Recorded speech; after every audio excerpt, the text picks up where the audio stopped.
¿Qué tal? ¿Cómo están? En esta ocasión vamos a hablar de la mitocondria en la primera parte.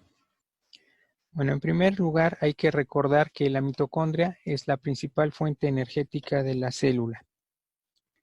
En la atmósfera existe un 21% de oxígeno y este oxígeno es el producto de la oxidación del agua por los organismos fotosintéticos, básicamente por el fotosistema 2, que existe en las algas, en las cianobacterias y en las plantas.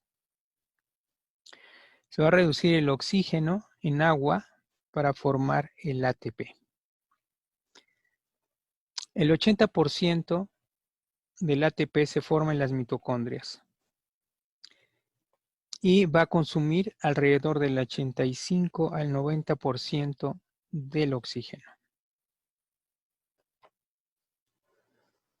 Bien, Richard Altman fue el descubridor de la mitocondria. Lo realizó en 1884 y las nombró a estos gránulos como bioblastos. Y explicó que eran unidades de vida elementales, con autonomía metabólica y genética. Y esto lo describió en un libro llamado Organismos Elementales, que fue publicado en 1890. También, curiosamente, a Richard Altman se le atribuye haber acuñado el término de ácido nucleico, aunque él nunca pudo afirmar que fuera el material genético. Entonces Altman denominó inicialmente a las mitocondrias, estos gránulos que se observaban al microscopio fotónico, como bioblastos. Años después, un investigador llamado Benda, en 1887, las denominó mitocondrias, de barrido, que genera imágenes tridimensionales, y podemos ver a la mitocondria con sus dos membranas y la formación de las crestas mitocondriales, que generalmente tienen una dirección transversal en relación con el eje mayor del organelo. Tenemos otra mitocondria con coloración, digamos, artificial, donde podemos igualmente ver las crestas mitocondriales en dirección transversal en relación con el eje mayor o eje longitudinal del organelo. Al microscopio fotónico u óptico se ven como gránulos o como filamentos o como bastones, y en ocasiones también se observan como si fueran raquetas. Bien, entonces aquí podemos observar la estructura fina de las mitocondrias.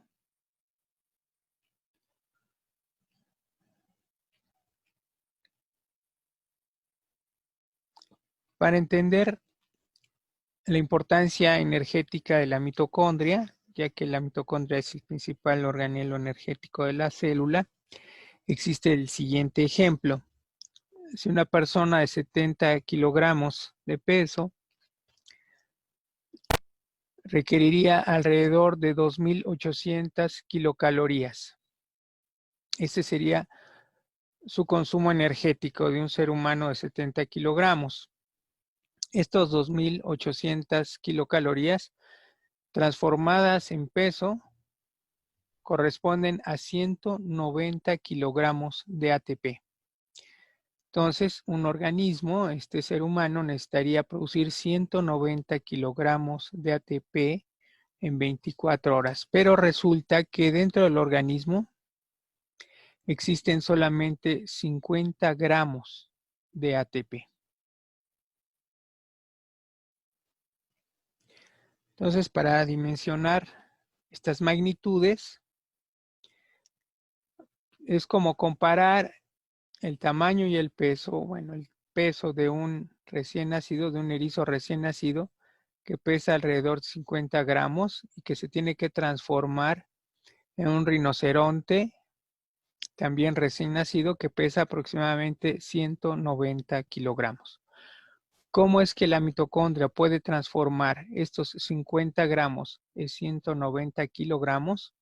Pues solamente reconvirtiendo el ADP más el fosfato que se produce por nuevamente el ATP a través de la fosforilación oxidativa, es decir, reconvirtiendo todo el ADP que se produce en ATP. Entonces se producen 50 gramos de ADP más fosfato, estos los transforma otra vez en 50 gramos de ATP y así sucesivamente miles de veces hasta llegar a la cantidad de 190 kilogramos, que sería el gasto energético de ese ser humano de 70 kilogramos en 24 horas.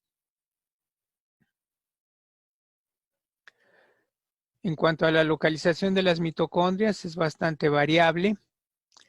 Por ejemplo, en esta célula podemos ver las mitocondrias aquí alargadas, son bastante largas, más de lo que normalmente estamos acostumbrados a pensar. Todos estos filamentos que vemos aquí son mitocondrias y se van distribuyendo radialmente en relación a esta porción del citoplasma y del núcleo de esta célula que está en cultivo. Aquí vemos una micrografía electrónica de transmisión donde podemos ver las crestas mitocondriales que están en una dirección transversal en relación con el eje longitudinal de la célula. La disposición y la forma de las crestas mitocondriales es muy variable de una célula a otra. Por ejemplo, en el caso de las neuronas, las crestas mitocondriales tienen una dirección longitudinal, es decir, paralela al eje mayor del organelo. En otras, por ejemplo, en células endocrinas, pues tienen forma tubular, en los astrocitos tienen forma triangular, en fin, esto va a variar dependiendo del tipo celular. Y aquí vemos un espermatozoide donde las mitocondrias que también van a proporcionar la energía para el movimiento flagelar se localiza en el cuello del espermatozoide. En cuanto al movimiento de las mitocondrias van a tener dos movimientos principalmente.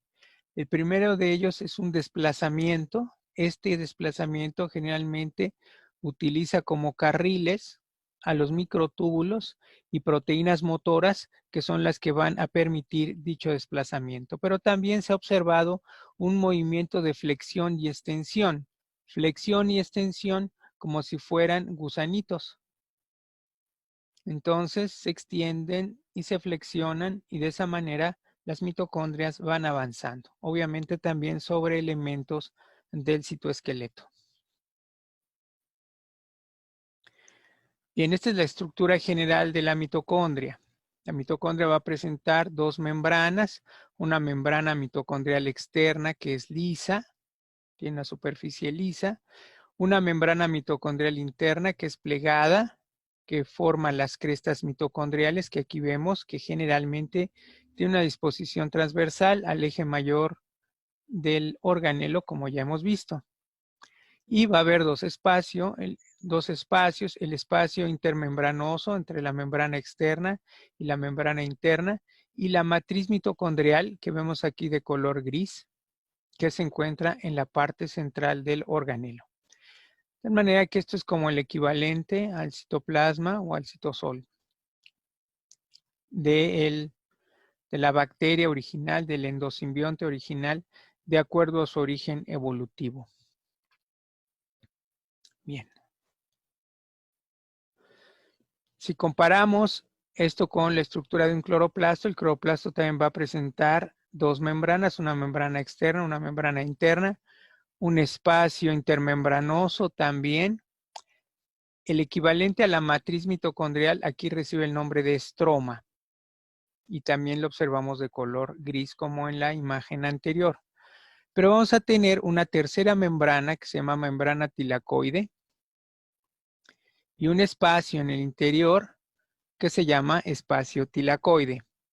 El organelo, el cloroplasto, va a participar en los procesos de fotosíntesis.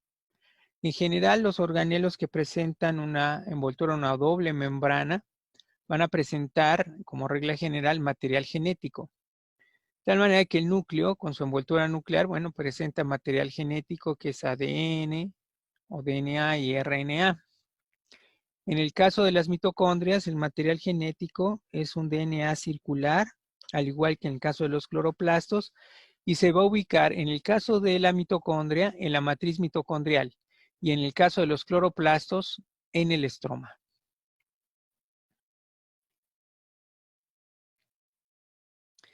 Aquí vemos el comparativo y donde se ubican las moléculas de DNA, que aquí las vemos. Es un DNA circular. Aquí las vemos de un color rosa mexicano. Es DNA circular que se va a localizar en la matriz mitocondrial o bien en el estroma en el caso de los cloroplastos. Aquí también podemos ver en esta imagen más o menos la proporción en cuanto a las dimensiones de los organelos. Las mitocondrias son más pequeñas en relación con los cloroplastos, que son estructuras mucho más grandes. Bien. Bueno, en cuanto a la mitocondria, en cuanto a sus dimensiones, digamos que de grosor o de anchura tiene de 0.1 hasta 0.5 micrómetros. Y de largo, aunque el promedio va entre 1 y 2 micrómetros, puede ser de 1 hasta 7 o incluso hasta 10 micrómetros. Generalmente la mayor parte de las mitocondrias van entre 1 y 7 micrómetros. Y el grosor es de 0.1 hasta 0.5 micrómetros. Podemos observar también la membrana mitocondrial externa, de color naranja. De color rosa vemos la membrana mitocondrial interna, formando los pliegues, o sea, las crestas mitocondriales en dirección, en este caso, transversal, como la mayoría de las mitocondrias. Esto que vemos aquí son parte de las crestas mitocondriales que se están plegando hacia el interior de la matriz mitocondrial. Y en el interior de la matriz mitocondrial vamos a encontrar DNA, vamos a encontrar un almacén de calcio muy importante que forma gránulos.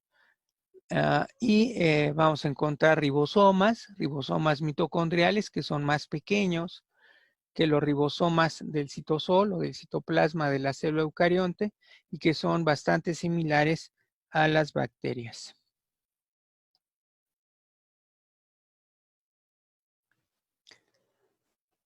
Bueno, este es un ejemplo de la cantidad y la distribución de las proteínas en algunos tipos celulares, particularmente en este caso, en el caso de los hepatocitos. ¿Cómo se distribuyen en los hepatocitos las proteínas? El 67% del total de proteínas está contenido en la matriz mitocondrial. En la matriz mitocondrial se van a llevar a cabo procesos metabólicos muy importantes, como es que se encuentra la mayor parte de las enzimas del ciclo de Krebs, la beta-oxidación, además de presentar actividades de transcripción y traducción. Entonces requiere una gran maquinaria proteica y por eso el 67% del total de proteínas está contenido ahí. Hay que mencionar también que la mayor parte de las proteínas de la mitocondria no son producidas por la misma mitocondria, no son codificadas por los genes que se encuentran en el DNA circular que está en la matriz. La mayor parte, desde el punto de vista evolutivo, pasó al núcleo, de tal manera que la mitocondria va a requerir de importar una gran cantidad de proteínas que son producidas en el citoplasma, principalmente en los polisomas o poliribosomas. Vamos a encontrar también que el 21% de las proteínas se va a localizar en la membrana mitocondrial interna. La membrana mitocondrial interna va a también cumplir funciones muy relevantes porque ahí se va a encontrar el sistema de transporte de electrones o la cadena respiratoria. Y va a encontrarse la ATPasa o ATP sintetasa, que es fundamental para el funcionamiento energético del organelo.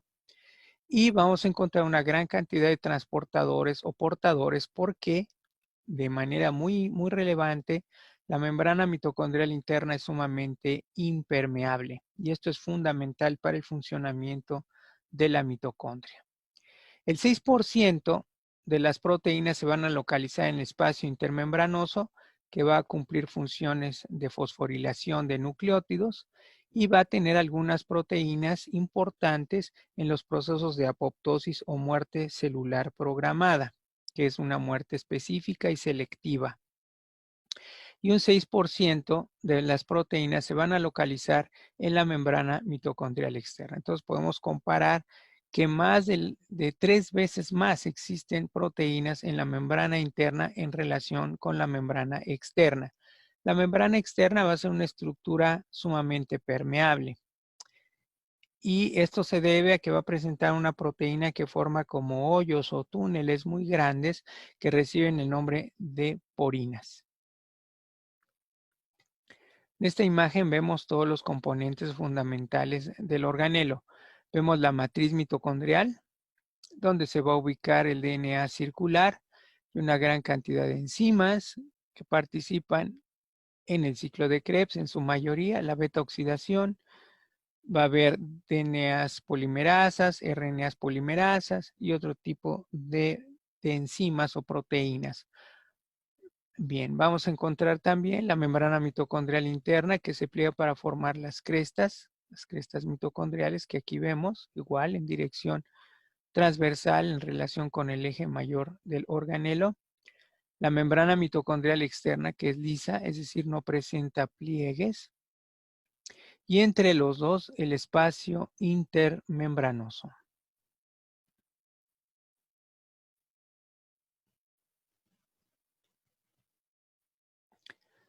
Bueno, dentro de la composición bioquímica general de las dos membranas, vamos a ver que la membrana mitocondrial externa tiene un grosor de 70 Armstrongs, mientras que la membrana mitocondrial interna es un poco más gruesa, tiene un grosor de 80 Armstrongs. Y va a estar compuesta, como todas las membranas, por lípidos, proteínas y carbohidratos.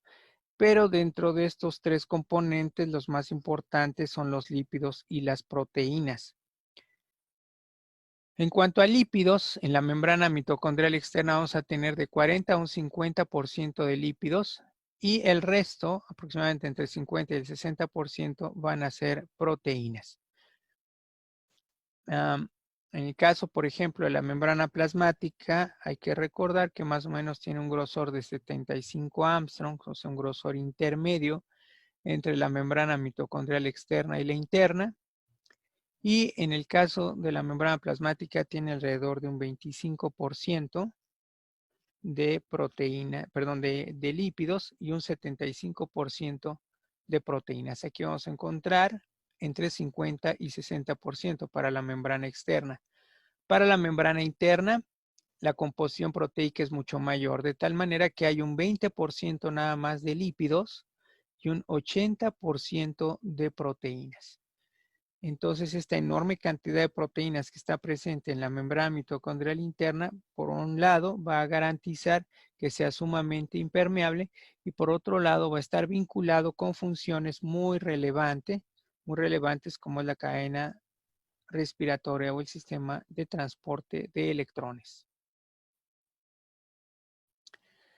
Bueno, en cuanto a la composición de la membrana mitocondrial externa, que es sumamente permeable, esta es una de las características más importantes, más relevantes de la membrana externa. Es sumamente permeable.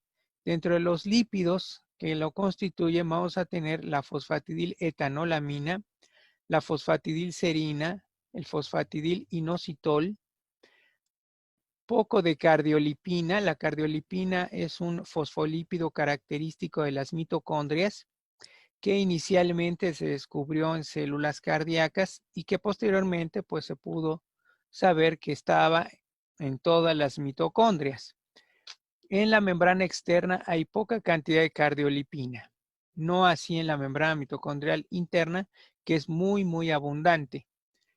Bien, en la membrana de la mitocondria es capaz de sintetizar la fosfatidiletoanolamina y otros compuestos a partir de la fosfatidilserina, de tal manera que importa o llega fosfatidilserina principalmente del retículo endoplásmico, ya sea a través de proteínas transportadoras de fosfolípidos o portadoras de fosfolípidos o intercambiadoras de fosfolípidos, o bien de manera más estrecha se han observado algunas uniones o regiones de contacto o próximas entre el retículo endoplásmico y va a garantizar, o se trata de garantizar, que exista un paso eficiente de estos fosfolípidos hacia la mitocondria para que sean transformados de acuerdo a sus necesidades. En cuanto a las proteínas de la membrana mitocondrial externa, vamos a tener algunas proteínas que fosforilan nucleósidos, como es la nucleósido difosfatasa sinasa. Esta es una enzima que está presente en la membrana mitocondrial externa. También vamos a tener proteínas de la familia BCL2. Este grupo de proteínas BCL2 van a participar en los procesos de apoptosis, como vamos a ver en su momento. Todas estas proteínas participan en la apoptosis y es la familia BCL2. Vamos a tener también otra proteína que se llama monoaminooxidasa y que recibe las siglas de MAO. Esta enzima, la monoaminooxidasa, va a oxidar a la adrenalina, que es un mediador químico, un neurotransmisor, principalmente el simpático a nivel de órgano efector, al igual que la noradrenalina. Principalmente, de hecho, la más abundante es la noradrenalina y en menor proporción la adrenalina. De tal manera que el MAO va a, digamos, neutralizar, a hacer que ya no tenga efecto, que ya no haya estimulación por parte de la adrenalina. El MAO va a actuar junto con otro compuesto que recibe las siglas de COMT. COMT significa catecol o metiltransferasa. Esta enzima, la catecol o metiltransferasa, al igual que el MAO, va a neutralizar a la adrenalina y a la noradrenalina. De tal manera que es el equivalente de la acetilcolinesterasa o colinesterasa, pues para la acetilcolina. Vamos a encontrar también a una serie de translocadores o translocasas que reciben el nombre genérico de TOM. TOM por encontrarse en la membrana externa, por sus siglas en inglés, ¿sí? TOM, entonces se refiere a un conjunto de translocadores de la membrana externa o membrana mitocondrial externa, ya que la mitocondria va a requerir de importar una gran cantidad de proteínas y lo va a hacer, en el caso de la membrana externa, a través de estos complejos llamados TOM. Va a encontrar una importante cantidad de porina. Las porinas son entonces características muy importantes de la membrana mitocondrial externa y son las que favorecen su principal función, que es ser sumamente permeable. Las porinas van a permitir el paso de iones, el paso de moléculas pequeñas como glucosa y compuestos hasta de 10 kilodaltons o 10,000 daltons. Entonces pueden pasar incluso hasta proteínas pequeñas. Pueden pasar nucleótidos, pueden pasar también va a participar la membrana mitocondrial externa en elongación de los ácidos grasos a través de la acilcoenzima sintetasa. Hay que recordar que la síntesis de los ácidos grasos se lleva a cabo en el citosol y ya la elongación se lleva a cabo en la mitocondria. También en otras partes se lleva a cabo la formación de dobles ligaduras, pero el proceso básico fundamental de síntesis se realiza en el citosol de manera completa.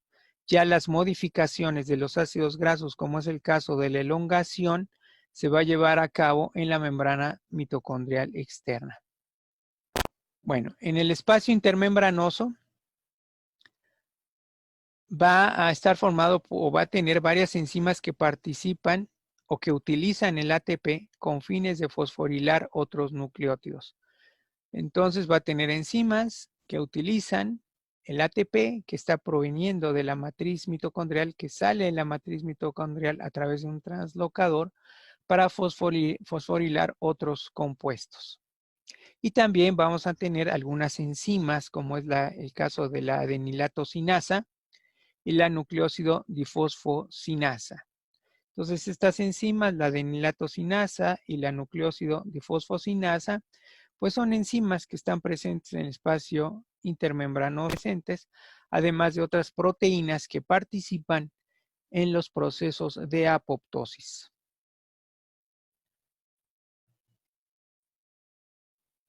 Por otro lado, la membrana mitocondrial interna es sumamente impermeable. Esta es una de las características más importantes. La membrana mitocondrial interna es sumamente impermeable. Va a tener principalmente lípidos y proteínas. Dentro de los lípidos, los más importantes es la cardiolipina, que recibe el nombre bioquímico de fosfatidilglicerol. Se llama así porque en realidad está formado por dos ácidos fosfatídicos unidos a una molécula de glicerol. Por eso se llama la cardiolipina difosfatidilglicerol. No va a tener colesterol. La membrana mitocondrial externa puede tener algo de colesterol, pero la interna no tiene colesterol. Hay que recordar que, de acuerdo a la teoría del endosimbionte de Lynn Margulis, la mitocondria, al igual que el cloroplasto, son dos endosimbiontes y entonces, en el caso de las células procariontes, no presentan colesterol. El colesterol es propio de las células animales. De tal manera que, por ser desde el punto de vista evolutivo, la membrana de una bacteria, pues no tiene colesterol. Va a tener también fosfatilcolina y algunos otros fosfolípidos, pero el fosfolípido más importante, más abundante desde el punto de vista funcional, más relevante es la cardiolipina. La cardiolipina va a hacer que la fluidez de la membrana disminuya enormemente. No solamente, también la enorme cantidad de proteínas. Hay que recordar que en la membrana mitocondrial interna hay un 80% de proteínas, solamente un 20% de lípidos, de fosfolípidos. Y la cardiolipina, por tener en lugar de 2 ácidos grasos, tiene 4 ácidos grasos. Esto contribuye a que la fluidez de la membrana sea mucho menor. Disminuya enormemente la fluidez de la membrana gracias a la presencia de la cardiolipina. Y dentro de las proteínas de la membrana mitocondrial interna, pues va a haber en gran cantidad y variedad. Pero de manera general podemos encontrar un conjunto de proteínas que van a participar en la translocación, en el transporte o importación de las proteínas hacia el interior de la mitocondria, y que este complejo de translocasas o translocadores recibe el nombre genérico de TIM. De tal manera que esas son sus siglas en inglés por ubicarse en la membrana mitocondrial interna. En la externa es TOM, en la interna es TIM. TIM y TOM. Bien, vamos a encontrar también complejos que forman parte de la cadena respiratoria o el sistema de transporte de electrones. La cadena respiratoria o el sistema de transporte de electrones va a estar constituido por 4 complejos enzimáticos y 2 transportadores móviles, como vamos a ver un poco más adelante. Entonces va a estar formado por 4 complejos enzimáticos y 2 transportadores móviles. Vamos a encontrar de una manera muy relevante también, de manera fundamental, las ATP sintetasas o ATPasas o partículas elementales de Fernández-Morán. Así también se les denominó en alguna ocasión por el descubridor Fernández-Morán. Es la ATP sintetasa. Inicialmente, cuando se descubrió esta proteína, se descubrió en el sentido, digamos, degradativo y se le denominó pues una ATPasa, pero sin embargo, desde el punto de vista funcional, pues es una ATP sinteta, es decir, que no degrada el ATP, sino que lo sintetiza por un proceso complejo bioquímico que recibe el nombre de fosforilación oxidativa. En la célula se puede formar el ATP solamente por 2 mecanismos. El más abundante, el más importante, que es la fosforilación oxidativa, en donde se produce aproximadamente el 80% del total del ATP. Y fosforilación a nivel de sustrato, que correspondería a los procesos bioquímicos, entre ellos la glucólisis anaerobia, que se realiza en el citosol y que solamente produce una escasa cantidad de ATP, junto con otros elementos, otros compuestos, otras vías en donde también hay fosforilación a nivel de sustrato, pues representarían el 20%. Pero la inmensa mayoría del ATP que se produce en la mitocondria es a través del ATP sintetasa, a través del proceso de fosforilación oxidativa.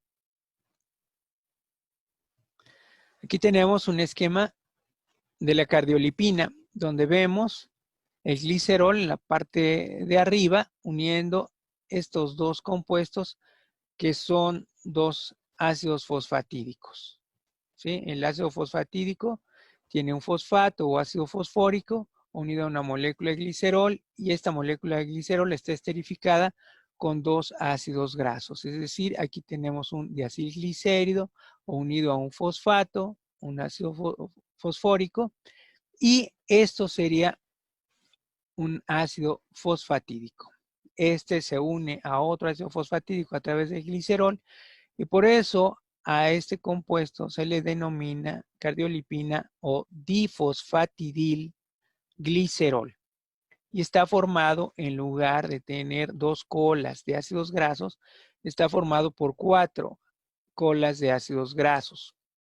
Estas 4 colas de ácidos grasos hacen que el desplazamiento, el movimiento lateral, rotacional y demás movimientos que presentan los fosfolípidos sea muy lento, sea ineficiente en comparación con otras membranas, de tal manera que la fluidez de la membrana disminuye. En la membrana interna existen otro grupo de proteínas. Muchas de estas proteínas van a ser transportadores. Transportadores porque la membrana mitocondrial interna es sumamente impermeable, de tal manera que los compuestos que van a pasar tienen que pasar a través de transportadores. Entre ellos tenemos el antiportador de ATP-ADP. Este es muy importante, el antiportador ATP-ADP, porque permite que salga el ATP de la mitocondria y que entre el ADP que se requiere para la fosforilación oxidativa. De nada serviría que la mitocondria produjera kilos de ATP si no pudiera salir al citoplasma, y lo hace a través del antiportador. De tal manera que el ATP va a permear hacia afuera a través de este antiportador y el ADP va a permear o va a atravesar la membrana mitocondrial interna a través de este mismo transportador, el antiportador ATP-ADP. Ya una vez en el espacio intermembranoso, fácilmente va a poder permear la membrana mitocondrial externa porque es sumamente permeable gracias a las porinas. Vamos a tener también un antiportador de fosfato e hidroxilos, también es un antiportador, va a introducir el fosfato y va a sacar hidroxilos para conservar cargas eléctricas, y el antiportador de piruvato e hidroxilos. Igual va a introducir el piruvato y va a sacar hidroxilos y es un antiportador. De tal manera que en el interior de la mitocondria se va a conservar un potencial de membrana negativo que es de menos 180 milivolts. Esta característica es fundamental para el funcionamiento de la mitocondria. La mitocondria va a respirar, como vamos a ver más adelante, para tratar de conservar este potencial de membrana de menos 180 milivolts. Es decir, que en el interior, en la matriz mitocondrial, va a haber cargas negativas que le dan este potencial eléctrico negativo, menos 180 milivolts. Bueno, vamos a tener también dentro de los transportadores al antiportador de acilcarnitina y carnitina. Este va a permitir el paso o que la mitocondria, la membrana mitocondrial interna, pueda permear los ácidos grasos. Hay que recordar que en el interior de la matriz va a existir la beta oxidación, de tal manera que este antiportador va a permitir el paso de los ácidos grasos. Los ácidos grasos no van a poder pasar directamente la membrana mitocondrial interna, sino que van a requerir de una proteína que los transporte, que se llama carnitina. De tal manera que cuando el ácido graso se une a la carnitina, forma el compuesto acilcarnitina. Ya en el interior de la matriz mitocondrial se separa el ácido graso y queda libre la carnitina, que va a ser regresada nuevamente al espacio intermembranoso para ir por más ácidos grasos. También en la membrana mitocondrial interna vamos a tener una serie de lanzaderas. Las lanzaderas, como por ejemplo la de malato y aspartato y del glicerol fosfato, que son muy importantes, muy relevantes en el metabolismo de los carbohidratos principalmente, van a ser mecanismos de transporte indirecto, particularmente de los hidrógenos, que están presentes en los equivalentes reductores. Los equivalentes reductores son el NAD reducido y el FAD reducido. Nicotinamina dinucleótido para el NAD, flavin adenin dinucleótido para el FAD. Entonces, los hidrógenos presentes en estos equivalentes reductores, que son nucleótidos libres, tanto el NAD como el FAD son nucleótidos libres, estos equivalentes reductores, estos átomos de hidrógeno, no van a poder permear, no van a poder atravesar la membrana mitocondrial interna, de tal manera que va a requerir de un mecanismo de transporte indirecto. Estos hidrógenos van a unirse a otros compuestos, como es el caso del malato, ¿no? O el glicerol fosfato, para poder pasar o poder atravesar o permear la membrana mitocondrial interna, de tal manera que el NAD o es mitocondrial o está en el interior de la matriz mitocondrial o es un NAD citosólico, el que llega a permear la membrana mitocondrial externa y llega al espacio intermembranoso, pero que no puede atravesar de manera directa la membrana mitocondrial interna, por lo que requiere de estos mecanismos de transporte indirecto que reciben el nombre de lanzaderas. Entonces aquí vemos algunos de los transportadores, por ejemplo el transportador del fosfato que intercambia con hidroxilos para conservar las cargas electronegativas por debajo de la membrana mitocondrial interna, para conservar su potencial de membrana de menos 180 milivolts. Tenemos por otro lado el antiportador de ADP-ATP, de tal manera que va a introducir ADP y va a sacar ATP. Y esto también va a contribuir a conservar el potencial de membrana. Este antiportador es muy importante porque va a transportar todo el ATP sintetizado en la matriz hacia el espacio intermembranoso y de ahí hacia el citosol.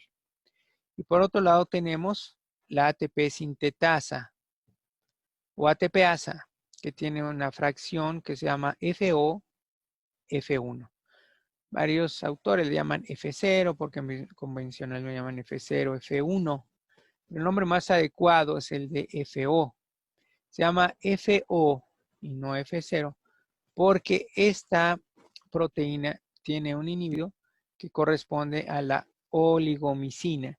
Y como oligomicina pues se escribe con O, por eso se le llamó FO. Y esta es la porción catalítica, la F1, que es la que va a realizar propiamente la síntesis del ATP a partir del ADP más el fosfato.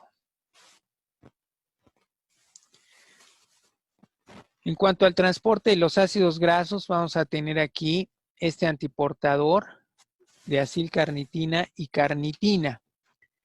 Entonces va a llegar el ácido graso proveniente del citosol, va a atravesar la membrana mitocondrial externa, va a llegar al espacio intermembranoso. El ácido graso va a estar unido a la coenzima A, de tal manera que forma un compuesto que se llama acilcoenzima A. Y gracias a esta enzima que se encuentra mirando hacia el espacio intermembranoso que se llama carnitina aciltransferasa 1, carnitina aciltransferasa 1, va a transferir el ácido graso a la carnitina liberando la coenzima A. Entonces se libera coenzima A y el ácido graso se une a la carnitina para formar ahora acilcarnitina. antes de la unión era acil-coenzima A, después de la unión es acil-carnitina. Y entonces va a permear, va a atravesar hacia el interior, y ya en el interior de la matriz mitocondrial va a existir otra enzima que se llama carnitina aciltransferasa 2. Carnitina aciltransferasa 2 que se ubica hacia el interior de la membrana mitocondrial interna, pero ya hacia la matriz mitocondrial, y entonces esta lo que va a hacer es la reacción inversa, de tal manera que de acilcarnitina va a llevar el ácido graso, el grupo acilo, a la coenzima A, la va a unir a la coenzima A para formar acilcoenzima A, que va a ser, digamos, utilizada por la beta oxidación para la hidrólisis o la degradación de los ácidos grasos para la obtención de energía. Y por otro lado se va a liberar la carnitina. La carnitina luego entonces va a regresar a través de este antiportador. Entonces va a entrar acilcarnitina y va a salir carnitina. Bueno, en la matriz mitocondrial se encuentra el mayor número de proteínas, la mayor cantidad de proteínas de todo el organelo, de tal manera que va a tener una gran cantidad de enzimas que participan en diversos procesos metabólicos, como es el caso de las enzimas del ciclo de Krebs. Todas las enzimas del ciclo de Krebs o de los ácidos tricarboxílicos se van a localizar en la matriz mitocondrial, excepto una enzima que es la succinato deshidrogenasa. La succinato deshidrogenasa forma parte del ciclo de Krebs, pero a su vez forma parte del complejo 2 de la cadena respiratoria o el sistema de transporte de electrones que se encuentra en la membrana mitocondrial interna. Entonces, todas las enzimas del ciclo de Krebs están en la matriz mitocondrial, excepto la succinato deshidrogenasa, que se ubica en la membrana mitocondrial interna y que además de formar parte del ciclo de Krebs, constituye el complejo número 2 de la cadena respiratoria. Los 4 complejos que forman la cadena respiratoria o el sistema de transporte de electrones se va a ubicar en la membrana mitocondrial interna. También en la matriz mitocondrial vamos a encontrar todas las enzimas de la beta oxidación de las grasas. Como resultado de la beta oxidación de las grasas, que es un proceso catabólico, vamos a tener acetilcoenzima A. La acetilcoenzima A también va a ser el producto de la degradación de la glucosa, primero a piruvato y este piruvato a acetilcoenzima A. La acetilcoenzima A va a ser la molécula alimentadora del ciclo de Krebs o el ciclo de los ácidos tricarboxílicos. Entonces, tanto en el proceso degradativo de los ácidos grasos a través de la beta oxidación como la oxidación de los carbohidratos va a generarse acetilcoenzima A, que es la molécula alimentadora del ciclo de Krebs. Vamos a tener también, como parte de este proceso metabólico degradativo de los carbohidratos, a un complejo enzimático que se llama complejo de la piruvato deshidrogenasa. El complejo de la piruvato deshidrogenasa va a tener como sustrato al piruvato, que es el producto de la glucólisis.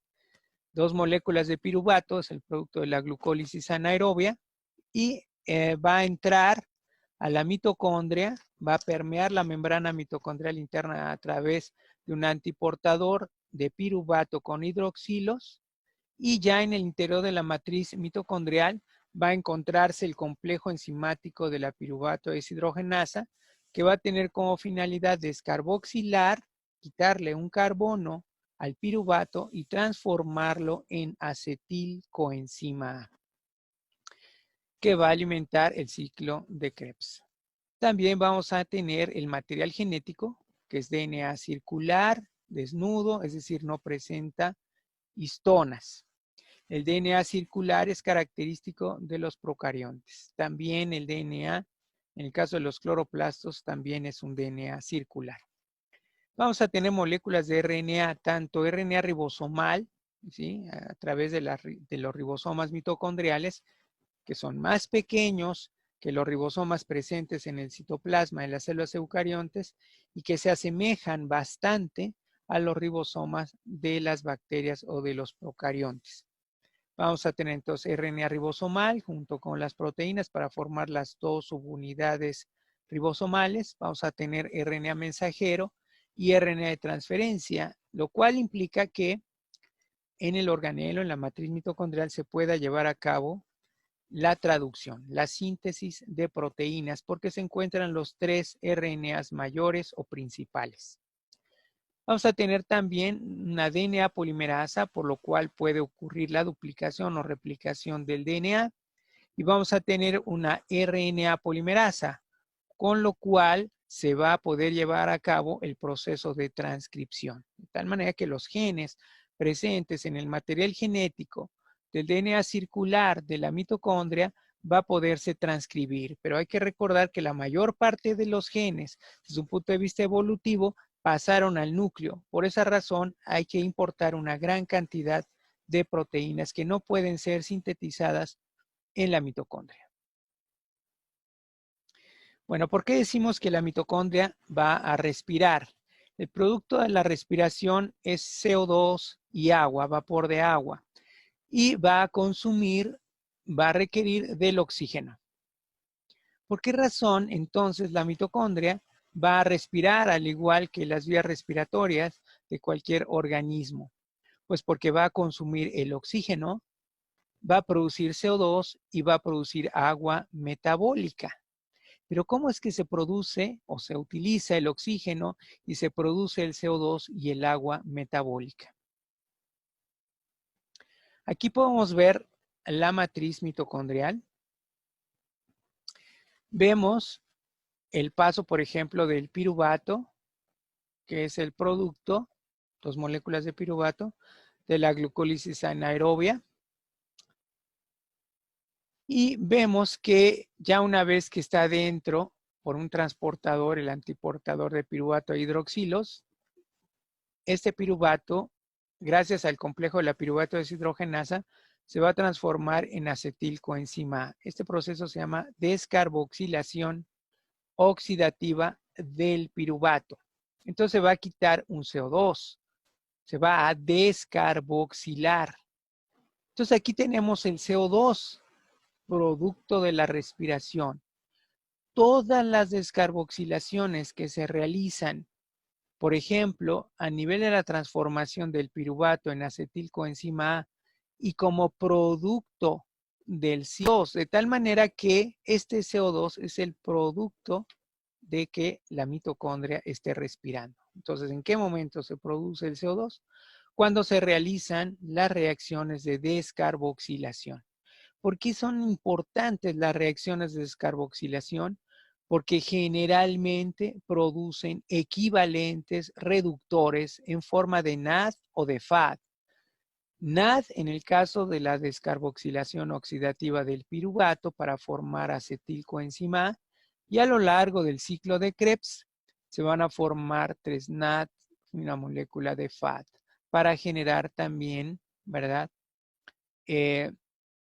Esto es un proceso cíclico para volver a formar el ácido cítrico, que es el producto de la condensación de la acetilcoenzima. Bueno, entonces se va a eliminar CO2 en las reacciones de descarboxilación para generar los equivalentes reductores. Los equivalentes reductores, particularmente los hidrógenos, van a ser las moléculas alimentadoras de la cadena respiratoria. Estos hidrógenos presentes en los equivalentes reductores se van a descomponer a lo largo de la cadena respiratoria o el sistema de transporte de electrones. De tal manera que cada átomo de hidrógeno proveniente del NAD o del FAD se va a separar en protones y electrones. Los electrones van a pasar, van a transitar por la cadena respiratoria, y por eso se llama así, sistema de transporte de electrones, a través de reacciones de óxido-reducción. De tal manera que los electrones van a ser transportados a lo largo de la cadena respiratoria, mientras que los protones van a ser translocados o bombeados hacia el espacio intermembranoso. Y la generación de una gran cantidad de protones en el espacio intermembranoso, va a generar lo que se conoce como la fuerza protonmotriz, que va a ser fundamental, va a ser elemental para la síntesis del ATP. Para que pueda haber la síntesis del ATP, se requiere de esta translocación de protones que ocurre de manera preferencial a nivel del sistema de transporte de electrones, a nivel de los complejos. Se van a translocar en 3 de los 4 complejos que constituyen la cadena respiratoria. ¿Y el oxígeno, para qué lo va a utilizar la mitocondria? El oxígeno es el aceptor final de los electrones de la cadena respiratoria. Entonces, el oxígeno se consume cuando los electrones se unen al oxígeno. Se va a formar como resultado de esto, ¿verdad? Se van a formar hidroxilos que junto con los protones que van a reingresar a través de la ATPasa o ATP sintetasa, va a formar las moléculas del agua. De tal manera que el oxígeno se reduce porque es el aceptor final de los electrones de la cadena respiratoria. Y por esa razón es que se consume el oxígeno y se va a formar agua metabólica. Entonces, decimos que la mitocondria respira porque produce CO2 como producto de las descarboxilaciones. Consume el oxígeno porque es el aceptor final de los electrones de la cadena respiratoria que al reducirse y a unirse a los protones que están en la matriz mitocondrial forma agua metabólica. Entonces, produce CO2, consume oxígeno y produce agua. Es decir, la mitocondria respira. Bien, en este esquema tenemos una lanzadera de malato y aspartato, que es un mecanismo de transporte indirecto de los hidrógenos que están presentes en los equivalentes reductores. En este caso, entonces, el aspartato va a transformarse en oxaloacetato y el oxaloacetato en malato. Entonces, en la transformación de oxaloacetato a malato, por la enzima malato deshidrogenasa, perdón, el NAD va a oxidarse. Aquí tenemos NAD reducido, va a pasar a NAD oxidado y entonces el compuesto que se va a reducir es el oxaloacetato. El oxaloacetato al reducirse va a formar el malato. Y entonces en la membrana mitocondrial interna va a haber un transportador para el malato y va a permear. Ya en la matriz mitocondrial, el malato, ¿verdad? Entonces ahora va a oxidarse a oxaloacetato y el oxaloacetato a su vez se va a transformar en aspartato. Y el aspartato va a tener su propio transportador o portador que va a permitir permear la membrana mitocondrial interna y pasar al espacio intermembranoso. Entonces, esta lanzadera se debe a que existen dos transportadores, uno para el malato y el otro para el aspartato. Por eso se llama lanzadera de malato y aspartato. Pero hay que analizar que en esta lanzadera el NAD que se encuentra en el citosol se va a transformar en NAD mitocondrial. De NAD citosólico a NAD mitocondrial. Por cada molécula de NAD que llega al sistema de transporte de electrones, se van a producir un total de 3 ATPs. Mientras que por cada FAD que llega al sistema de transporte de electrones, en lugar de producirse 3 ATPs, se van a producir solamente 2 ATPs. Y vamos a analizar más adelante por qué razón. Por el otro lado tenemos la lanzadera del glicerol fosfato. En este caso tenemos la dihidroxiacetona fosfato. Se va a formar después el glicerol 3-fosfato. En esto se va a utilizar el NAD y entonces aquí tenemos una lanzadera o un transportador para el glicerol 3-fosfato para formar después la dihidroxiacetona fosfato. Aquí vemos que el NAD citoplasmático, que en este caso está en el citosol, pero puede estar también en el espacio intermembranoso, se va a transformar en FAT en la mitocondria. El NAD se transforma en FAT, de tal manera que estos hidrógenos que deberían de generar 3 ATPs en la cadena respiratoria solamente van a generar 2 ATPs, porque en lugar de transformarse en NAD en la mitocondria, se transforma en FAT. Y los FAT los FAT reducidos solamente producen 2 ATPs finalmente por proceso de fosforilación oxidativa. Por esa razón es que la oxidación completa de una molécula de glucosa puede generar de 36 a 38 ATPs dependiendo de la lanzadera. Va a generar 36 ATPs cuando la lanzadera es del glicerol fosfato, porque el NAD citosólico se transforma en FAT en la mitocondria y produce 38 ATPs cuando se utiliza la lanzadera de malato y aspartato, en donde el NAD citosólico se transforma en NAD mitocondrial. Bueno, conforme van pasando los electrones, que son el producto de la descomposición de los átomos de hidrógeno que provienen de los equivalentes reductores, tanto el NAD como el FAT, entonces se van a traslocar o se van a bombear los protones hacia el espacio intermembranoso para formar un gradiente electroquímico de protones en el espacio intermembranoso. Y por otro lado, los electrones van a transportarse por reacciones de óxido-reducción a lo largo de la cadena respiratoria o el sistema de transporte de electrones. Sin embargo, solamente en 3 de los 4 complejos de la cadena respiratoria se van a traslocar protones. Los sitios donde se traslocan protones se llaman sitios de fosforilación oxidativa. Y solamente van a existir 3 sitios de fosforilación oxidativa: el sitio 1, el sitio 2, el sitio 3, que van a corresponder al complejo número 1 para el sitio 1, al complejo número 3 para el sitio 2 y al complejo número 4 para el sitio 3.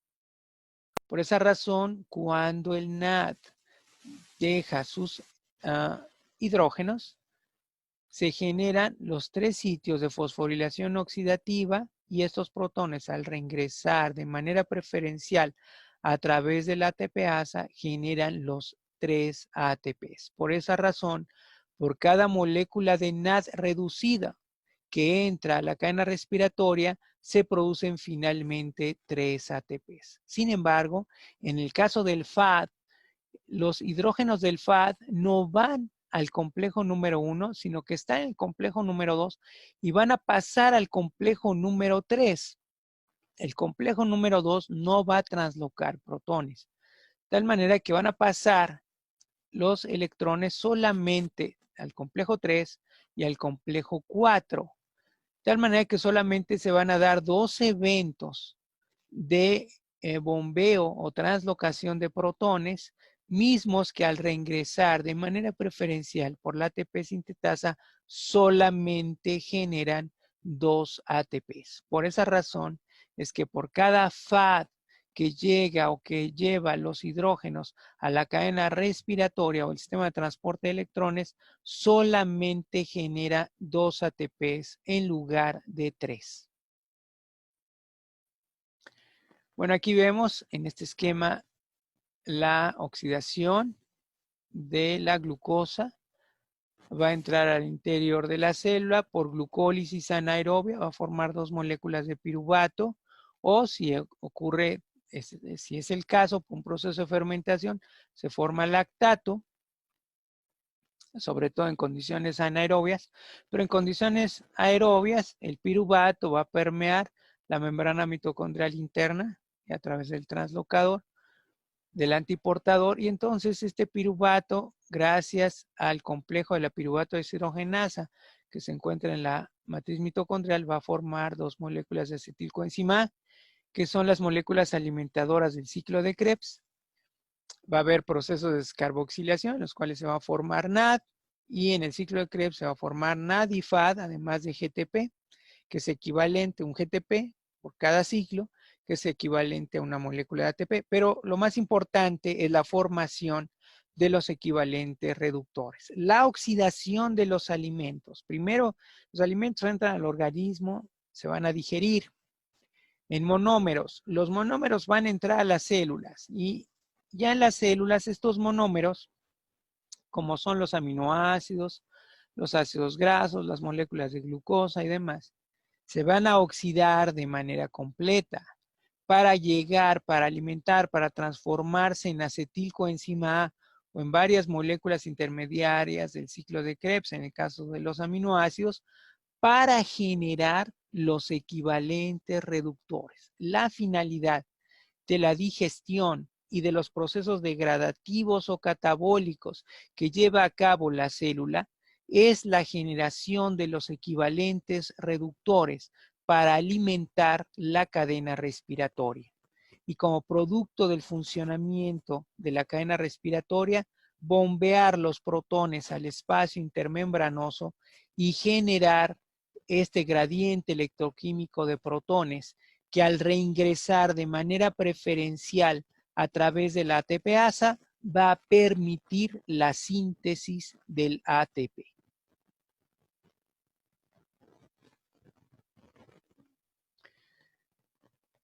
Bien, entonces el piruvato se va a transformar en la acetilcoenzima A, que es la molécula alimentadora del ciclo de Krebs. Como producto, los productos más importantes del ciclo de Krebs, pues básicamente son los equivalentes reductores.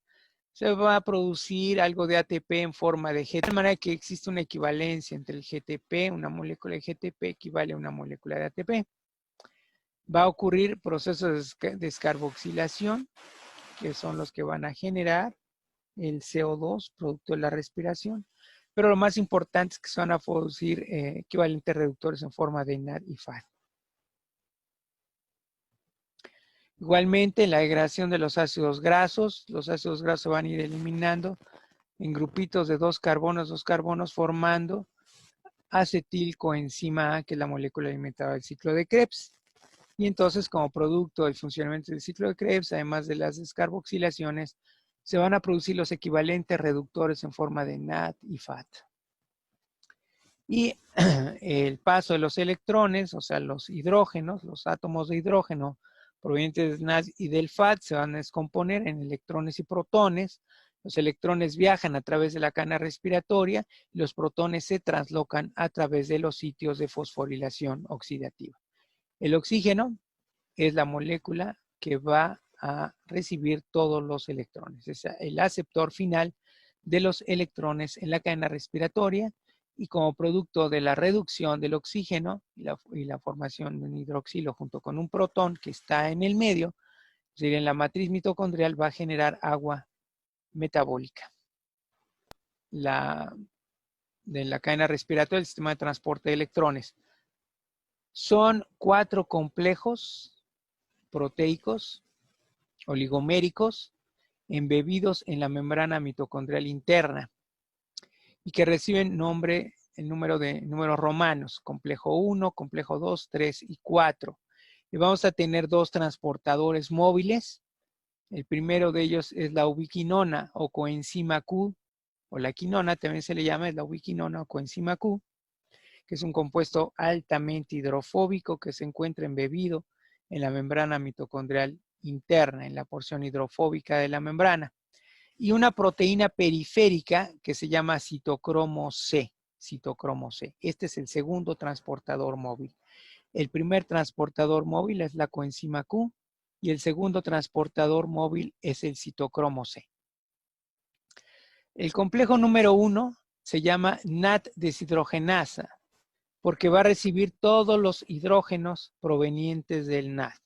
El NAD, entonces todas las moléculas de NAD van a llevar sus átomos de hidrógeno al complejo número 1 y se va a descomponer en electrones y protones. Los protones se van a translocar hacia el espacio intermembranoso, por lo que El complejo número 1 es el sitio número 1 de fosforilación oxidativa. Todos los sitios de fosforilación oxidativa son las porciones donde se translocan los protones hacia el espacio intermembranoso. Entonces, por un lado, va a translocar o bombear los protones porque hay una alta concentración de protones en el espacio intermembranoso, entonces es en contra de un gradiente de concentración, por eso se dice que los protones se bombean o se translocan hacia el espacio intermembranoso y todos los que llegan al NAD pasan a través del complejo número 1, que a su vez es el sitio de fosforilación oxidativa número 1. Por otro lado, el complejo número 2 es el de la succinato deshidrogenasa. El complejo número 2 de la succinato deshidrogenasa va a recibir los hidrógenos del FAD. Va a recibir los hidrógenos del FAD, los va a descomponer igualmente en protones y electrones, pero los protones no van a ser translocados al espacio intermembranoso, sino que va a pasar a otros complejos, de tal manera que el complejo número 2 de la succinato deshidrogenasa, que también forma parte del ciclo de Krebs y que es una excepción porque no está en la matriz, sino que está en la membrana mitocondrial interna, el complejo de la succinato deshidrogenasa no es un sitio de fosforilación oxidativa porque no transloca protones.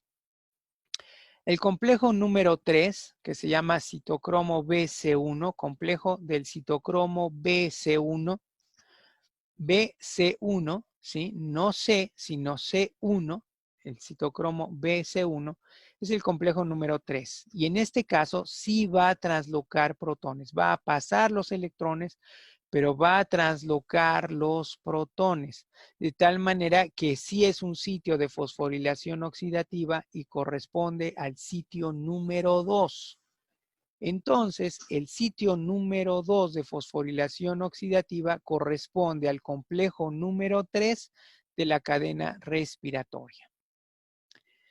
Observen ustedes que los electrones van a pasar del complejo número 1 al primer transportador móvil, que es la ubiquinona, y del complejo número 2 también a la ubiquinona. La ubiquinona va a llevar entonces los electrones tanto del complejo número 1 de la NAD deshidrogenasa como del complejo número 2 de la succinato deshidrogenasa hasta el complejo número 3, que es el complejo del citocromo BC1. Entonces, el primer transportador móvil es la ubiquinona o coenzima Q y lleva electrones tanto el complejo número 1 como el complejo número 2 al complejo número 3. Del complejo número 3 va a pasar al segundo transportador móvil, que es el citocromo C.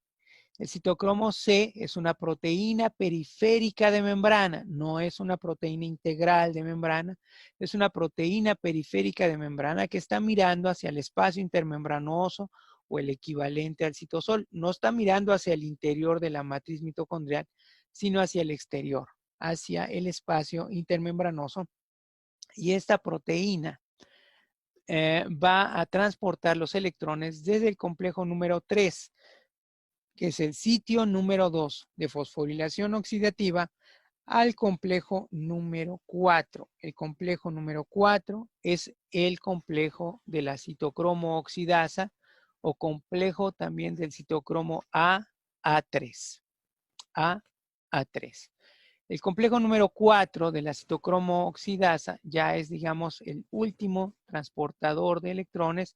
Es el sitio donde van a ocurrir las últimas reacciones de óxido de reducción hasta llegar al aceptor final de los electrones, que es el oxígeno.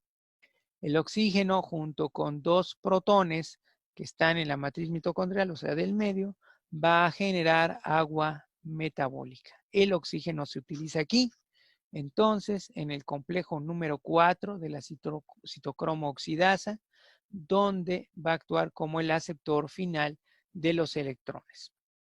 El citocromo C también es muy importante porque, como vamos a ver en su momento, va a participar en los procesos de apoptosis. Cuando la célula va a llevar a cabo la apoptosis, el citocromo C se va a separar y va a llegar al citosol, al citoplasma. Y entonces esta va a ser una señal muy relevante, muy importante de que la célula va a morir por apoptosis, por muerte genéticamente programada, muerte selectiva. Entonces, en ese mecanismo va a participar el citocromo C. Entonces, el citocromo C tiene dos funciones. Es el segundo transportador móvil en la cadena respiratoria en condiciones fisiológicas normales y también va a participar en una condición, digamos, anormal, no común, que es la apoptosis. Aunque hay una apoptosis patológica, hay también una apoptosis que puede ser fisiológica. Por ejemplo, cuando hay un excedente de células en el organismo, generalmente se eliminan por apoptosis. Ahora vemos a la coenzima Q, que está recibiendo los electrones tanto del complejo número 1, la NADH, como del complejo número 2, la succinato desdrogenasa. Y este es el primer transportador móvil, es un compuesto altamente hidrofóbico que se mueve en la barrera hidrofóbica de la membrana mitocondrial interna y lleva los electrones al complejo número 3, el complejo BC1. Complejo número 3 es el sitio número 2 de fosforilación oxidativa, por eso vemos aquí la translocación de los protones. Y va a llevar después los electrones hacia el segundo transportador móvil, que es el citocromo C, y el citocromo C va a llevar estos electrones al complejo número 4, al complejo de la citocromo oxidasa, donde va a llegar finalmente los electrones al aceptor final de electrones, que es el oxígeno, para formar agua metabólica. Podemos ver también esta imagen, el gradiente electroquímico de protones, una gran concentración de protones que existe en el espacio intermembranoso, y todos estos protones, la mayor parte de ellos, no todos, pero sí la mayor parte, la inmensa mayoría de los protones, va a reingresar al interior de la matriz mitocondrial, ¿sí? Hay que recordar que en el interior de la matriz mitocondrial hay un potencial negativo, que es menos 180 milivolts. Entonces todas estas cargas positivas van a ser atraídas por estas cargas negativas que están en el interior. Y entonces la mayor parte de los protones van a reingresar a través de la ATPasa o ATP sintetasa hasta llegar a la matriz mitocondrial. Y en este proceso del paso de los protones a través de la ATP sintetasa, se va a generar el ATP a través del ADP y el fosfato.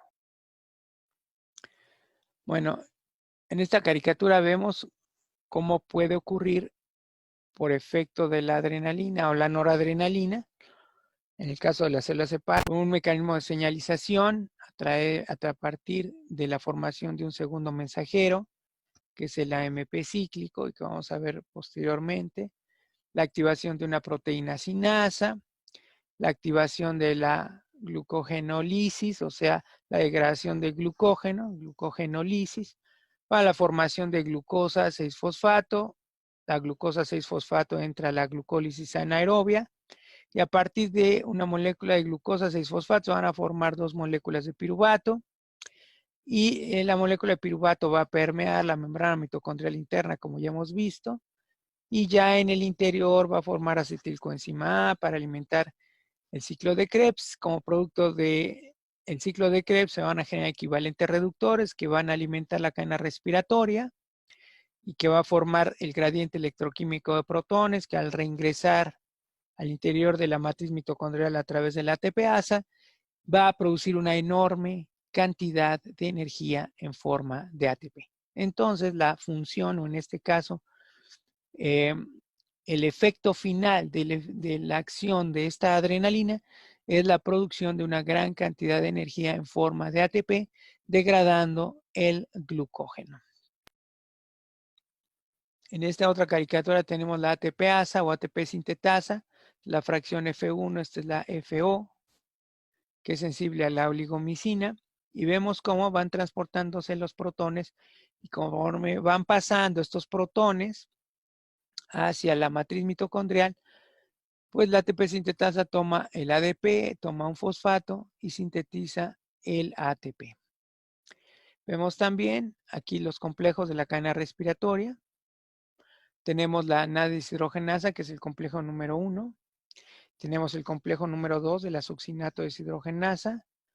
Tenemos la coenzima Q, que es el primer transportador móvil. Lo lleva al complejo número 3, que es el sitio 2 de fosforilación oxidativa. Y de este, a través del citocromo C, que aquí vemos el citocromo C, que es el complejo AA3, en donde el oxígeno es el aceptor final de todos los electrones para formar finalmente agua metabólica. A los transportadores de las lanzaderas, porque las moléculas de NAD no pueden permear la membrana mitocondrial interna. Tenemos aquí el antiportador de fosfatos e hidroxilos y tenemos la ATP sintetasa que va a formar el ATP a partir del ADP más fosfato, como vemos aquí. Y vemos aquí el antiportador de ADP-ATP. Entra el ADP y sale el ATP. Bien, aquí tenemos el último complejo, el complejo 4, que es el sitio 3 de fosforilación oxidativa y que corresponde al complejo de la citocromo oxidasa. Tenemos aquí al citocromo C, que es una proteína periférica de membrana, por eso está en la superficie de la membrana mitocondrial interna y está mirando hacia el espacio intermembranoso. Aquí tenemos el citocromo C. Entonces va llevando los electrones al complejo número 4, ¿verdad?, que es el de la citocromo oxidasa o complejo AA3, hasta que ocurre el proceso de translocación. Hasta se asustó el citocromo C. Entonces ocurre la translocación de los protones hacia el espacio intermembranoso.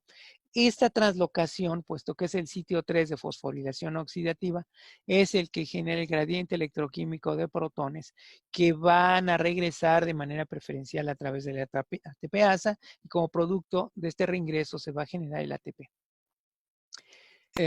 Hipótesis quimiosmótica fue producida por Peter Dennis Mitchell, y por esa razón obtuvo el premio Nobel por la teoría quimiosmótica. ¿Qué es lo que dice la teoría quimiosmótica? Que la fuerza protonmotriz, la fuerza que permite la síntesis del ATP por parte del ATP sintetasa, es generada por el gradiente electroquímico de protones. Esa es la fuerza protonmotriz, el gradiente electroquímico de protones. Todos los electrones que han sido descompuestos de los átomos de hidrógeno van a ser transportados a través de todos los complejos y los transportadores móviles por reacciones de oxidorreducción. Físicamente, estas reacciones de oxidorreducción se van a dar por interacción de las proteínas y de los compuestos entre sí.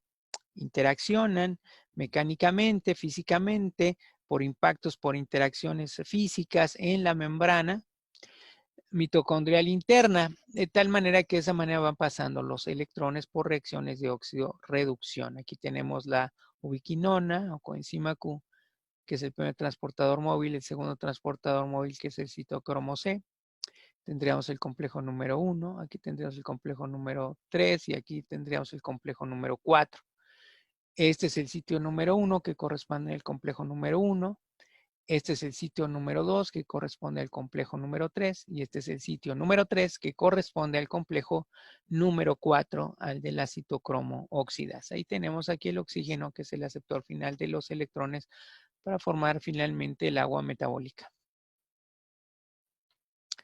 Aquí tenemos los 3 sitios de fosforilación oxidativa, el complejo número 1 que corresponde al sitio número 1, el complejo número 3 que corresponde al sitio número 2 de fosforilación oxidativa y el complejo número 4 que corresponde al sitio número 3. ¿Por qué razón es esta discrepancia entre los sitios y los complejos? Pues se deben básicamente a que el complejo número 2, el de la succinato deshidrogenasa, no es un sitio de fosforilación oxidativa, puesto que no transloca o bombea protones al espacio intermembranoso.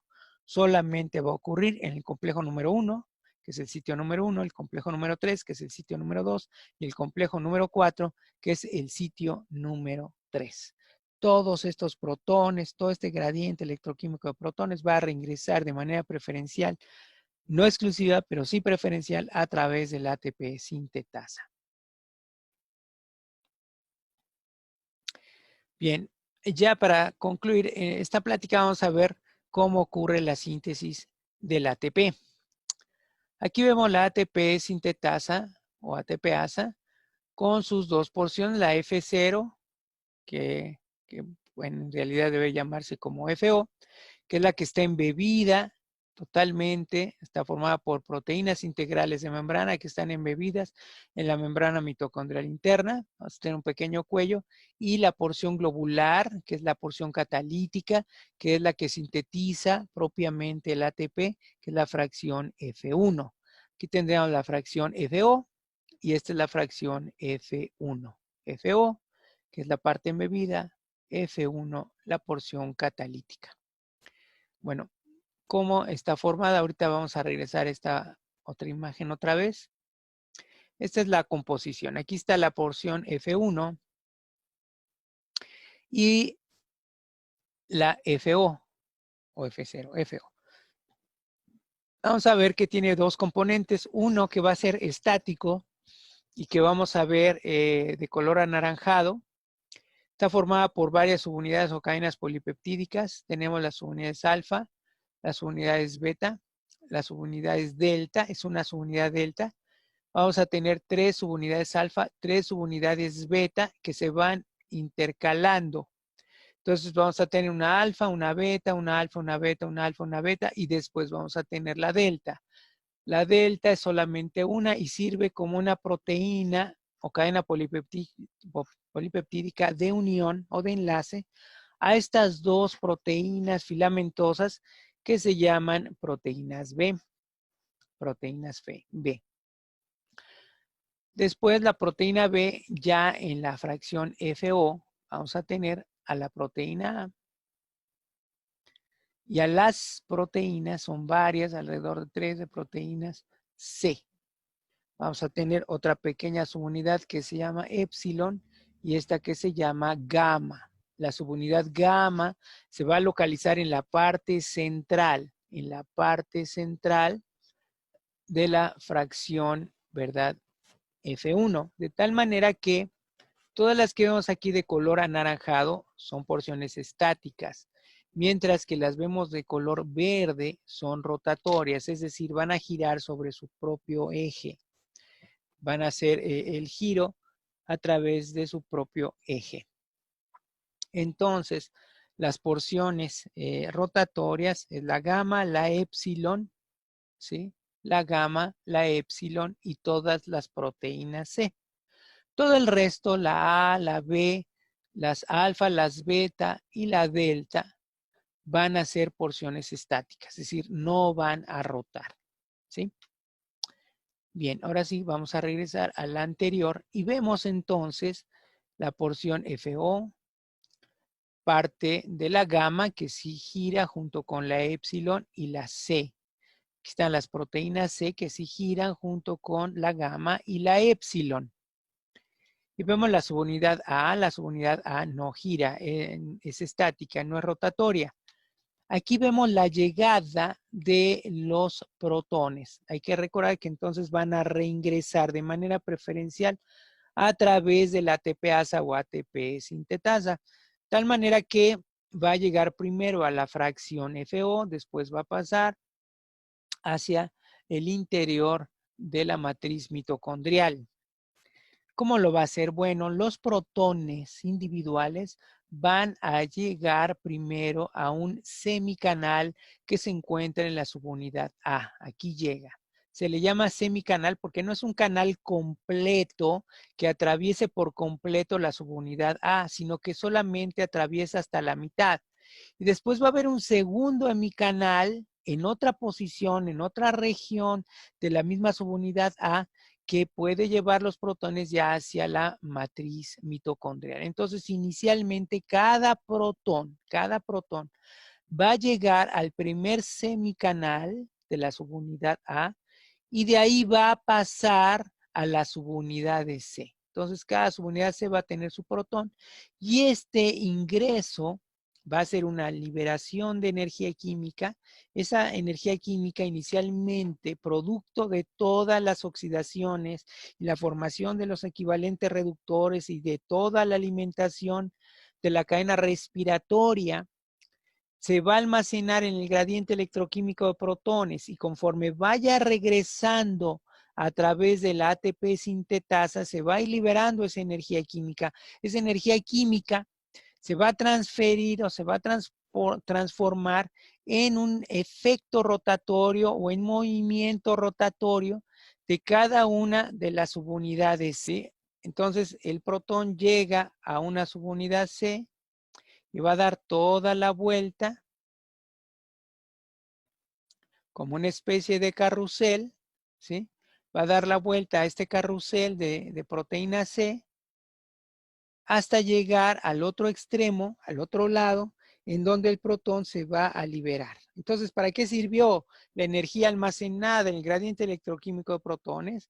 Para generar este efecto rotatorio, efecto como de carrusel en las proteínas C. Entonces llega aquí, se une a la proteína C, da vuelta por completo, casi 360 grados hasta llegar a este punto y pasa entonces de la proteína C, sale el protón por el segundo hemicanal hacia la matriz mitocondrial. Entonces entra a través del primer hemicanal, se une a la proteína C correspondiente, hace la rotación como carrusel hasta el otro lado y se libera para pasar al segundo hemicanal y de aquí. Entonces están rotando todas las que vemos aquí de color verde y permanecen estáticas todas las proteínas que están de color naranja. Las verdes son rotatorias, las de naranja son estáticas. Bien, ¿qué es lo que pasa? Si vemos desde arriba, vamos a regresar un poco a esta imagen. Si vemos desde arriba la fracción F1, podemos ver las alfa, las beta intercaladas y la delta, la proteína delta aquí que va a unir a la proteína B. La proteína B junto con la delta que se une a las alfa y beta hacen que permanezcan estáticas todas estas, mientras que la que está en el centro, que es la proteína gamma, está girando por el efecto de los protones que entraron por el primer hemicanal, dieron la vuelta como carro para salir por el segundo hemicanal. El ATP sintetasa tiene forma como de foco, en donde se produce la luz es donde se produce el ATP, curiosamente. Está en forma de foco, la base está embebida, la fracción FO está embebida en la membrana mitocondrial interna y está mirando hacia la matriz mitocondrial, que es el sitio donde se produce o se sintetiza el ATP por el movimiento de estas proteínas gamma. La rotación de las proteínas gamma van a ser fundamentales para la síntesis del ATP. Si vemos esta imagen, esta parte superior, vista desde arriba, desde aquí hacia acá, desde aquí hacia acá, vamos a poder ver lo que viene en el siguiente esquema. Aquí vemos exclusivamente las subunidades beta. Con fines didácticos no se esquematizan las unidades alfa, ni tampoco se esquematiza la subunidad delta. Solamente vemos las subunidades beta, que ya sabemos que son 3 y que en condiciones normales pues están intercaladas entre las subunidades alfa. Pero las que van a ser importantes para la hidrólisis o más bien para la síntesis del ATP son exclusivamente las subunidades beta. No participan en la síntesis del ATP las subunidades alfa. Y entonces vamos a tener aquí los componentes necesarios para la síntesis del ATP, que es el ADP más el fosfato. El ADP más el fosfato se va a unir a una de las subunidades beta. Aquí, en este caso, con fines didácticos, se han nombrado a subunidades beta por números, beta 1, beta 2, beta 3. En realidad, todas las subunidades beta son idénticas. Solamente con fines didácticos se le ha denominado beta 1, beta 2, beta 3 para distinguirlas entre sí. Sin embargo, todas tienen la misma secuencia de aminoácidos y son las mismas proteínas, solamente repetidas 3 veces. Entonces, el ADP más el fosfato va a entrar a la que hemos denominado beta 1 en un estado conformacional de la proteína, de la subunidad beta, que se llama abierto o tipo O. Aquí vemos la subunidad gamma en la parte central, que es la rotatoria. La subunidad gamma es rotatoria, de tal manera que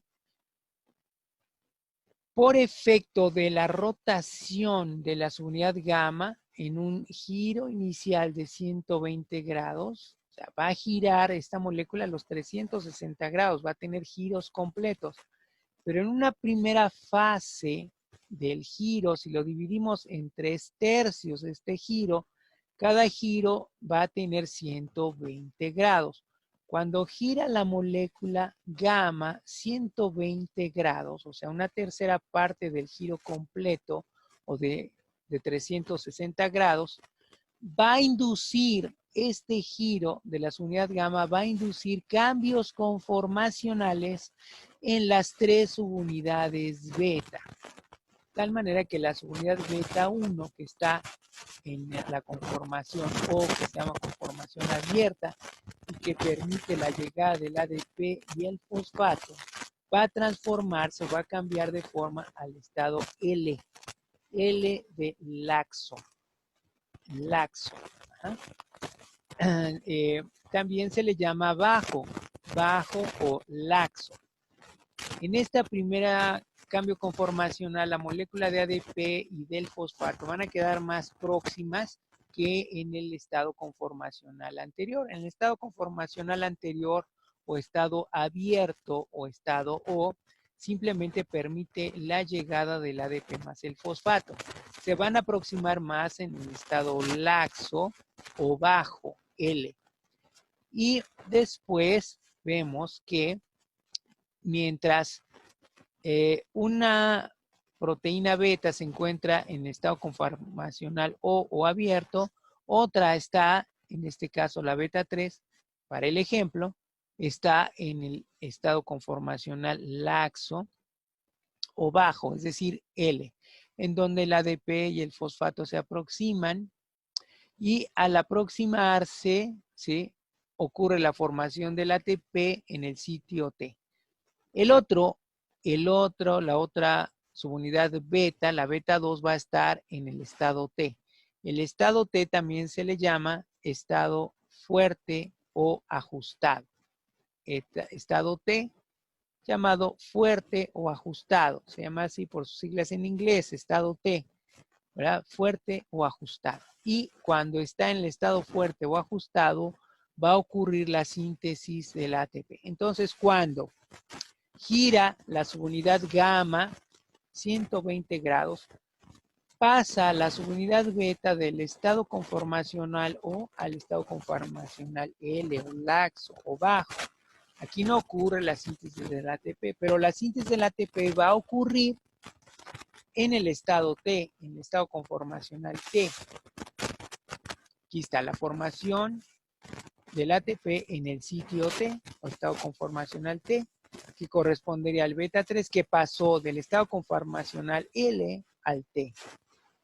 Mientras que el T, que está en la subunidad beta, va a pasar al estado O. Es decir, que todas las subunidades beta, por cada 120 grados en el movimiento de la subunidad gamma, aquí ya rotó 120 grados, vean ustedes la porción azul acá, ahora se encuentra aquí, es decir, 120 grados adelante.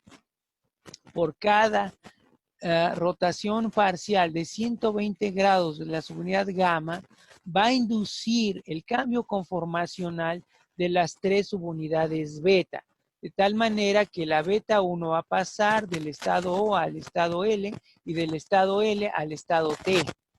Igualmente, la que está en estado T, que en este caso es la subunidad beta 2, va a pasar ahora al estado O y después al estado L. Y la subunidad beta que está en estado L, pues va a pasar después al estado T y finalmente al estado O, como vemos aquí. De tal manera que siempre va a ser del estado O al estado L y del estado L al T. O, L y T. O, L y T. Y del T nuevamente va a pasar al estado O. O, L y T. Y del T, del estado T, nuevamente pasa al estado O y así sucesivamente.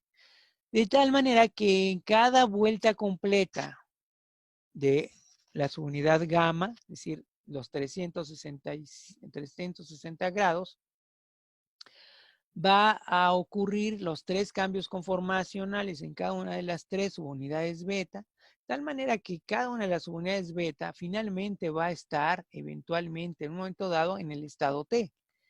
Y por cada vuelta o ciclo completo en la subunidad gamma, se van a generar 3 ATPs. 3 ATPs porque cada subunidad beta pasa secuencialmente por sus 3 estados conformacionales hasta llegar finalmente al estado T, donde ocurre la síntesis del ATP. Entonces, por cada giro o rotación de la subunidad gamma, se van a producir un total de 3 ATPs, ¿sí? Por cada rotación de 360 grados. Y por cada ciclo de cambios conformacionales o LT para cada una de las 3 subunidades beta. Resulta que en el funcionamiento normal de estas subunidades gamma, pues va a rotar, ¿sí?, la subunidad gamma por el reingreso preferencial de los protones a la matriz mitocondrial. Va a tener una velocidad de rotación de 134 revoluciones por segundo. 134 revoluciones por segundo.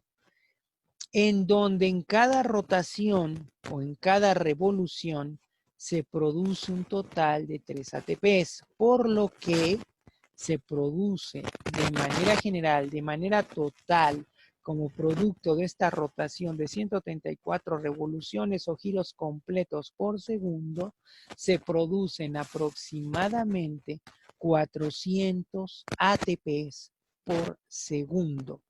De tal manera que esta proteína es una maravilla de la arquitectura biológica que gira a 134 revoluciones por segundo y genera una sola molécula de ATP sintetasa alrededor de 400 ATPs por segundo para poder generar la cantidad necesaria, indispensable de ATP, de energía para el funcionamiento no solamente metabólico, ¿verdad?, por parte del organismo. Por esa razón es que la mitocondria es la fuente principal de energía de la célula.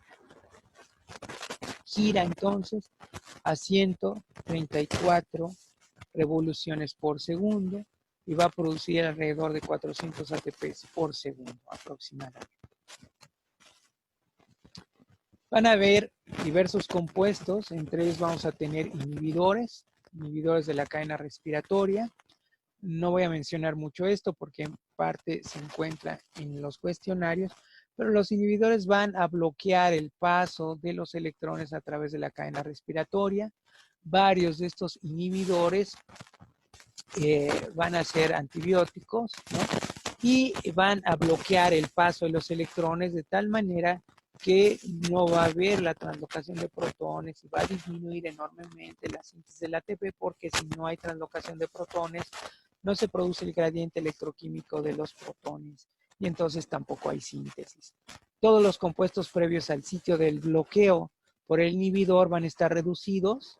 De esa manera se puede identificar a qué nivel va a intervenir o interviene o bloquea el inhibidor en particular, y los demás posteriores, digamos, al sitio del inhibidor, de la acción del inhibidor, van a estar oxidados.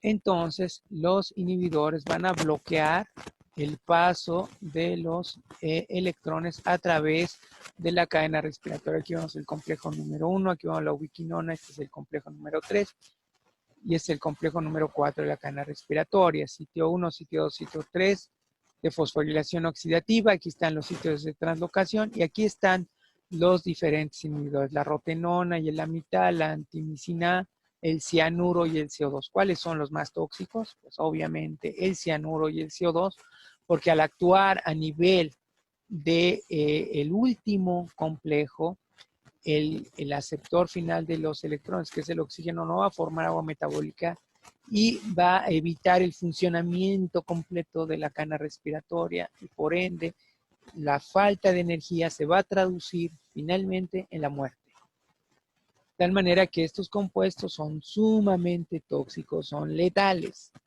Los inhibidores que actúan a nivel del complejo número 4.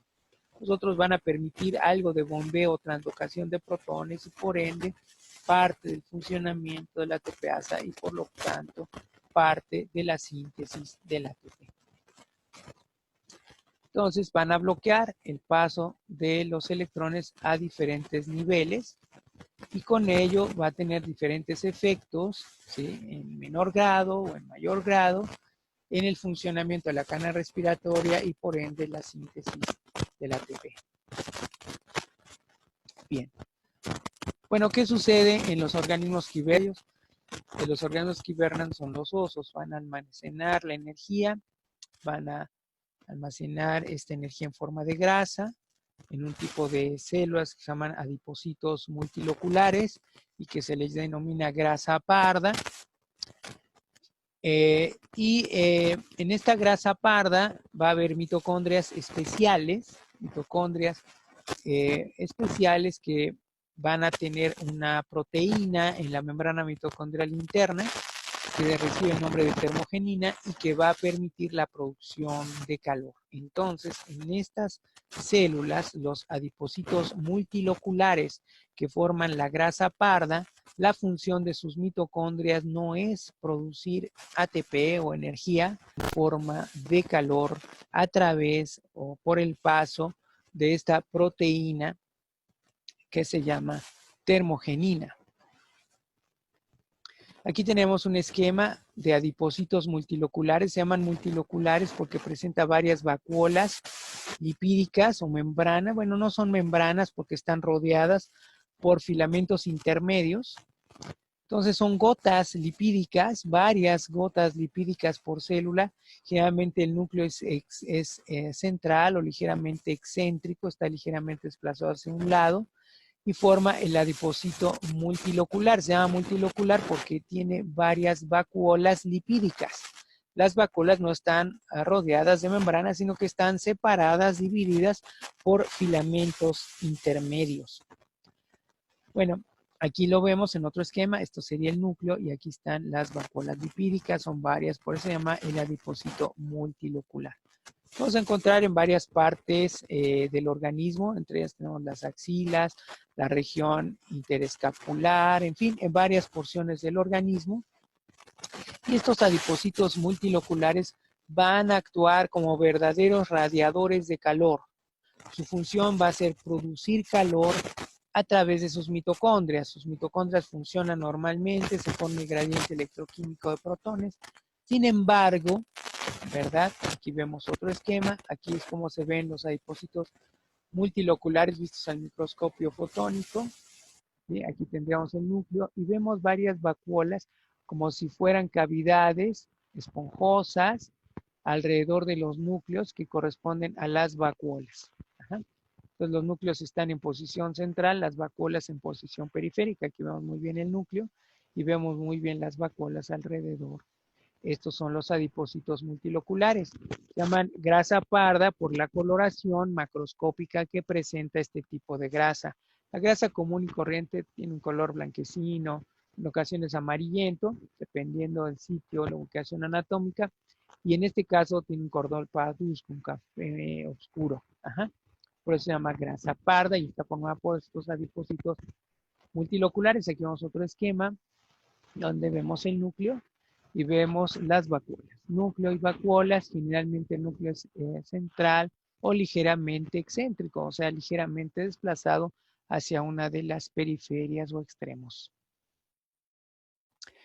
Aquí tenemos entonces lo que ocurre normalmente, la formación del gradiente electroquímico de protones, la translocación o el bombeo de los protones a través de los sitios de fosforilación oxidativa, el sitio número 1 que corresponde al complejo número 1, el sitio número 2 que corresponde al complejo número 2, perdón, número 3, y el sitio 3 que corresponde al complejo número 4. Se forma el gradiente electroquímico de protones y normalmente debería retornar de manera preferencial a través de la ATP sintetasa, FO, F1. Sin embargo, en el caso de los adipocitos multiloculares, está la termogenina, que es una proteína desacoplante. Se llama desacoplante porque el funcionamiento de la mitocondria depende eventualmente de la integridad de la membrana mitocondrial interna y que esté acoplado el funcionamiento de la cadena respiratoria con el funcionamiento de la ATP sintetasa. ¿Qué es lo que acopla el funcionamiento de la cadena respiratoria con el funcionamiento de la ATP sintetasa? Pues ni más ni menos que el gradiente electroquímico de protones. Aquí tenemos la cadena respiratoria, aquí tenemos la ATP sintetasa y aquí tenemos la termogenina, que es una proteína desacoplante, se llama desacoplante, porque ahora los protones, en lugar de regresar o reingresar de manera preferencial a través de la ATP sintetasa, lo van a hacer a través de la proteína desacoplante o termogenina, de tal manera que toda la energía química almacenada en el gradiente electroquímico de protones,